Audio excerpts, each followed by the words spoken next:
Olá pessoal, como estão vocês? Espero que bem. Eu sou Giovana Muniz e hoje eu vim contar mais um caso criminal para vocês. Esse caso já é um pouquinho passado, a mídia já explorou bastante, teve até filme, contudo decepcionou a maioria dos telespectadores. Então já alerto que pode conter spoiler, porque eu acredito que o filme vai ter a parte 2, porque ele contou apenas a versão dos irmãos Cravinhos e da Suzane. E tem muita coisa para falar. Tem investigação, tem depoimento, tem muita coisa. Então eu acredito que vai ter parte 2, então já alerto que aqui vai ter spoiler. E eu tô falando do caso da Suzane von Richthofen. Eu lembro que na época foi um alvoroço, a mídia ficou louca por causa desse crime, teve manifestação em frente do tribunal, vários jornalistas, basicamente a sentença foi dada ao vivo, foi uma loucura. E por que chocou todo mundo?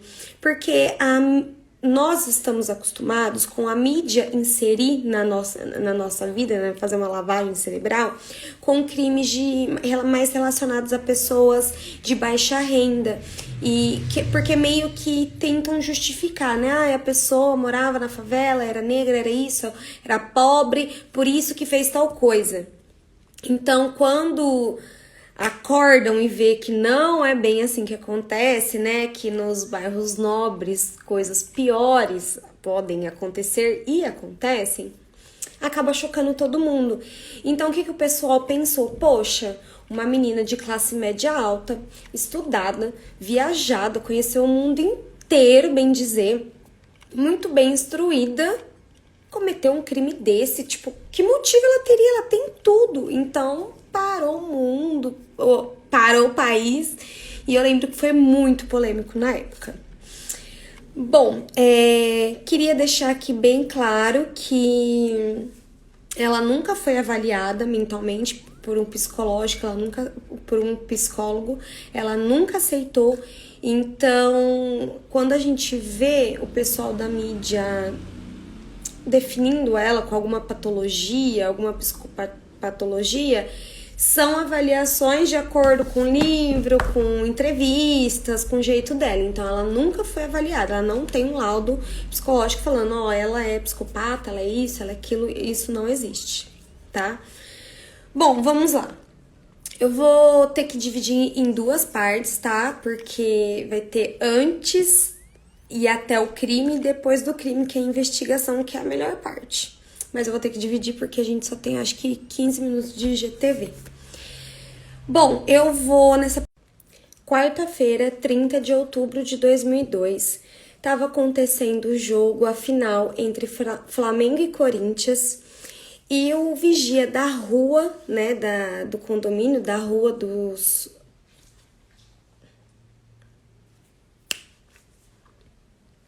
Quarta-feira, 30 de outubro de 2002. O vigia da rua conta que era a final de Corinthians e Flamengo, e ele fala que lembra nitidamente desse dia, porque fazia muito tempo que o Flamengo não ganhava do Corinthians, e nesse jogo ele estava ganhando de 1-0. E no momento do jogo ele avista o gol, o carro da Suzane von Richthofen. E ele pensa, ele faz as análises dele, né? Pensa, é a menina, a filha, a mãe até que é simpático, o pai é meio fechado, né? Ninguém sabe muito da vida deles, mas ele sabia que era ela. Viu que tinha alguém dentro do carro, mas não sabia identificar quem era ou quantas pessoas eram. Continuou assistindo o jogo dele. A Suzane entra na garagem com o carro, ela estaciona, repassa um plano no carro. Christian não está muito confortável com a situação porque ele não queria estar participando daquilo e ele também estava desconfortável por ter ficado com o papel de assassinar a mulher, a Marísia. Então ele estava um pouco desconfortável com a situação.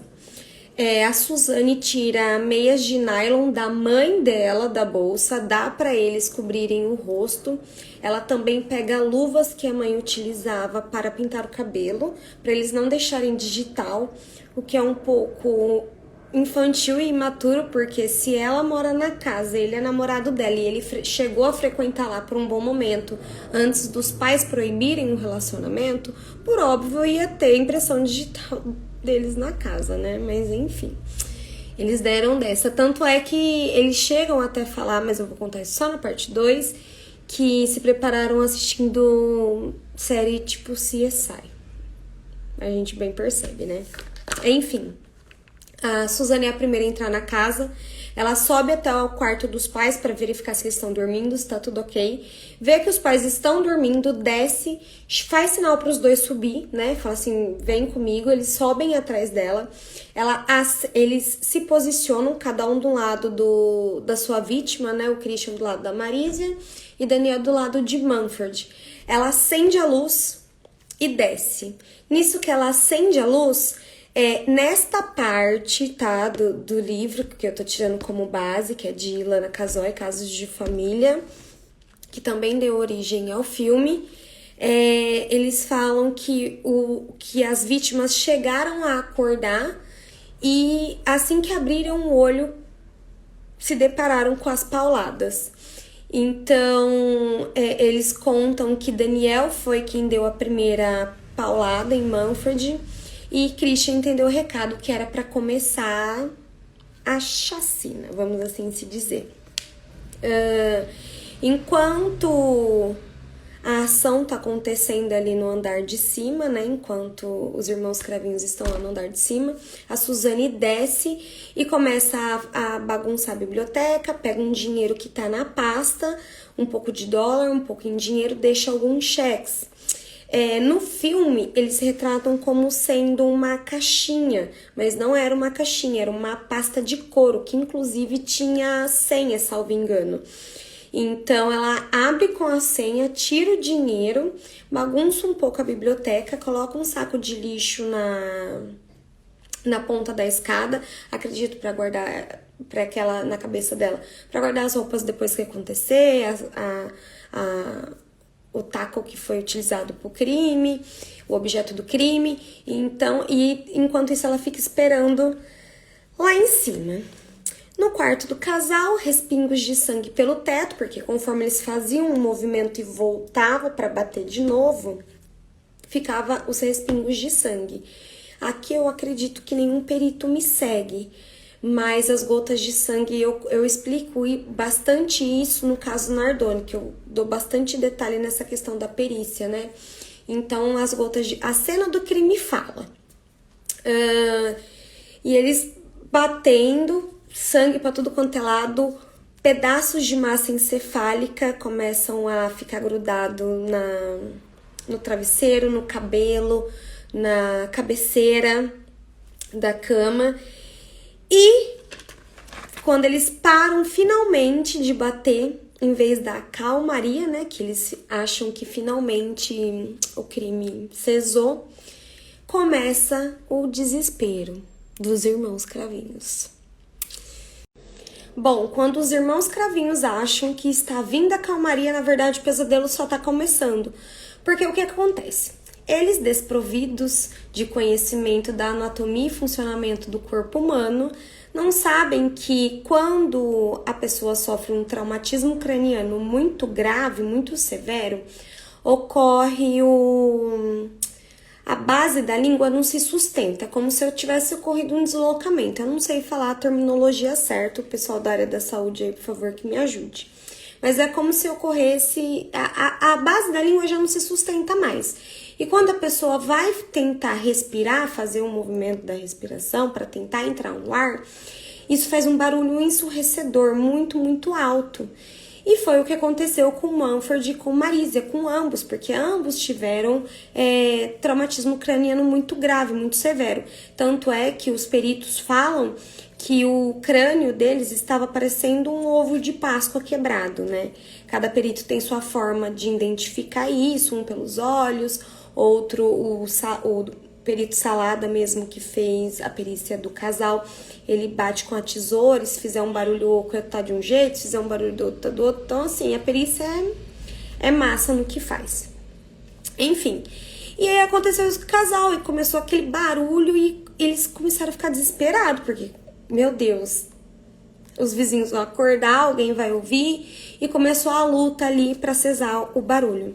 O Daniel, no desespero, entrou dentro do lavabo do casal, pegou um conjunto, uma toalha, colocou no rosto, molhou, colocou no rosto de Mumford na tentativa de abafar o barulho, né? Sem sucesso.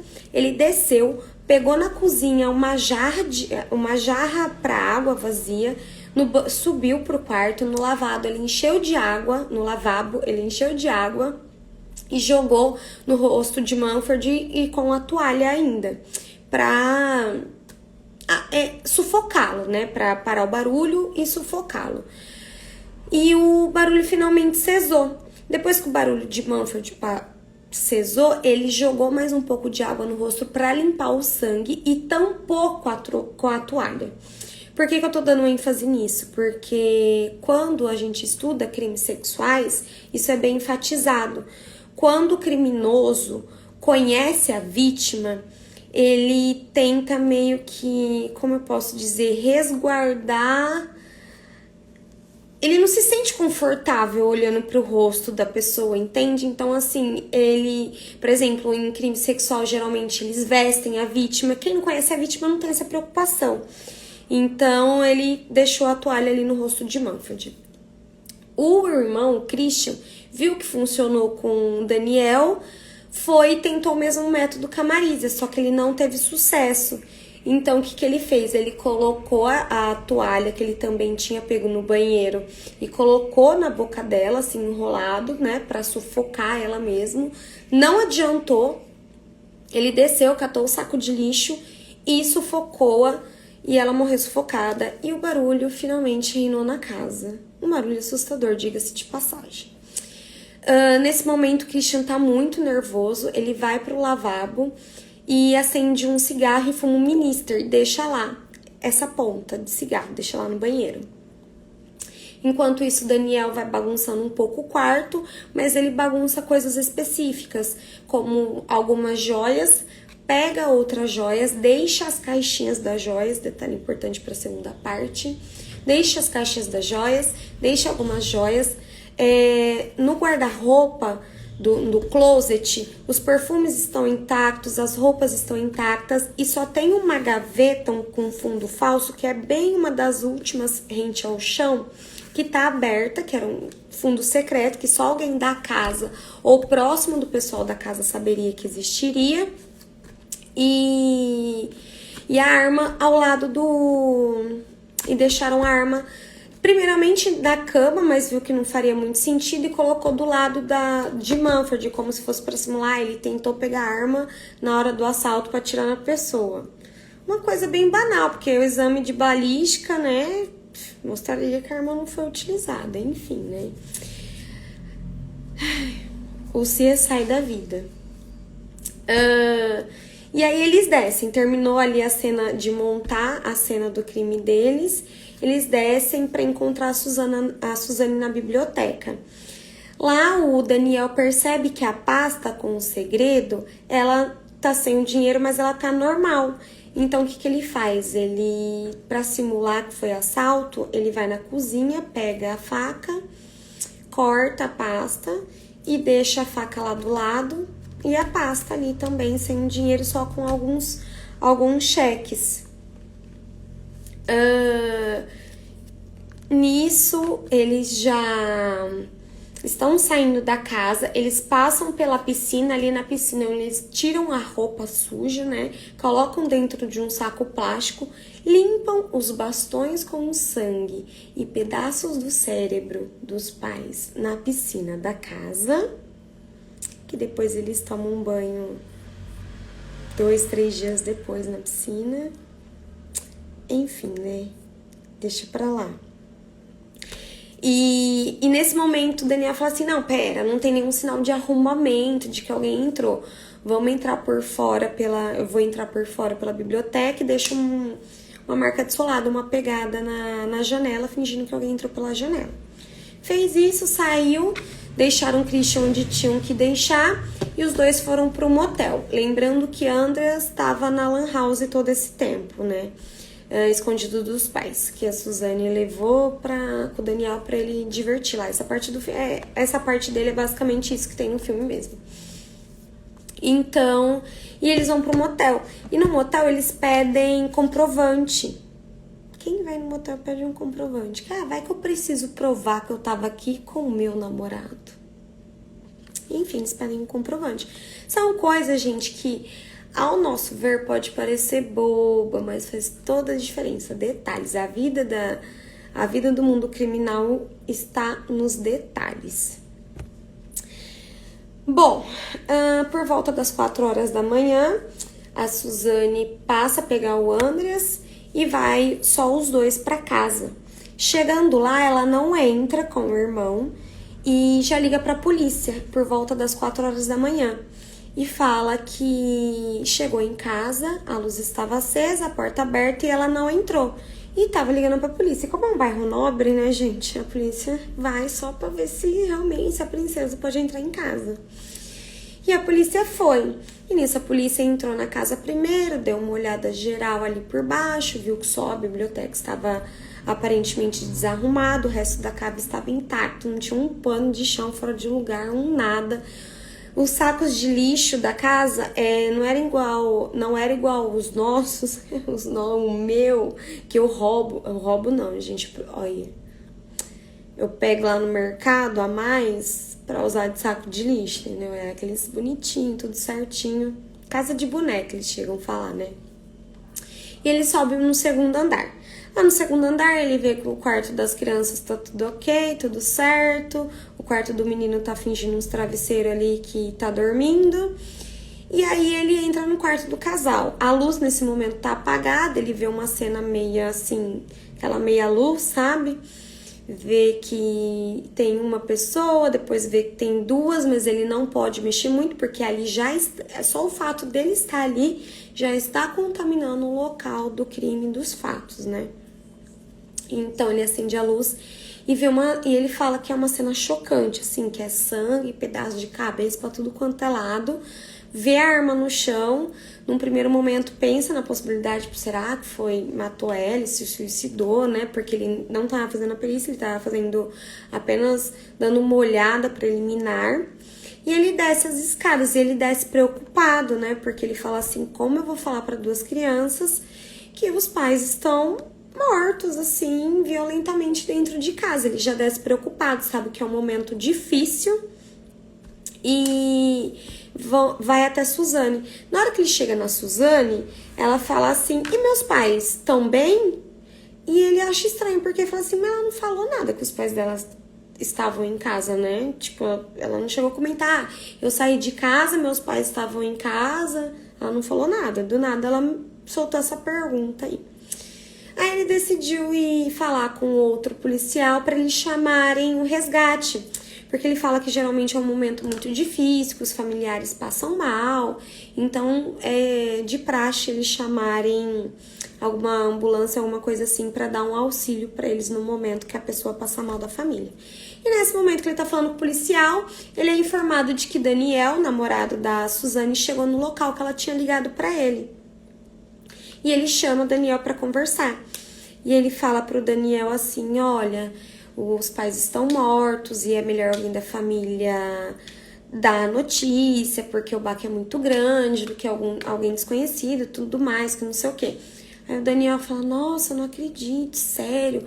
Mas sabe se levaram alguma coisa? Porque, pelo que a Suzane falou, eles tinham 5 mil reais em dinheiro e 3 mil dólares. Ele sabia a quantidade exata. O policial já achou, tipo, estranho. Mas guardou a observação para ele, para a hora que ele fosse dar o depoimento na delegacia. E ficou observando o Daniel ir até os filhos do casal dar a notícia. E na hora que Daniel fala, ele fala assim, nada acontece. Nenhum choro, nenhuma lágrima, nenhum nada de nenhum dos dois, nem de Andreas, nem de Suzane. Tanto é que o pessoal chega a questionar se o Andreas realmente não teve participação nisso por conta de algumas reações frias para algumas pessoas, né? Mas cada um reage de um jeito a uma situação. Enfim, e ele fala que acha estranho, porque nada acontece. E ele vai até o trio. E na hora que chega até o trio, a Suzane pergunta: e agora, o que a gente faz? Outra coisa que ele acha estranho, porque é uma pergunta de ordem prática, não é uma pergunta que acabou de alguém que acabou de perder os pais. Faz, entendeu? Você tá ali chorando, por quê? O que aconteceu? O que foi? Você não vai perguntar, tá, e agora? O que eu faço? Eu vou no enterro ou eu vou pra delegacia? Então, o policial nisso, ele acha estranho, mas todas essas considerações ele guarda pra ele. E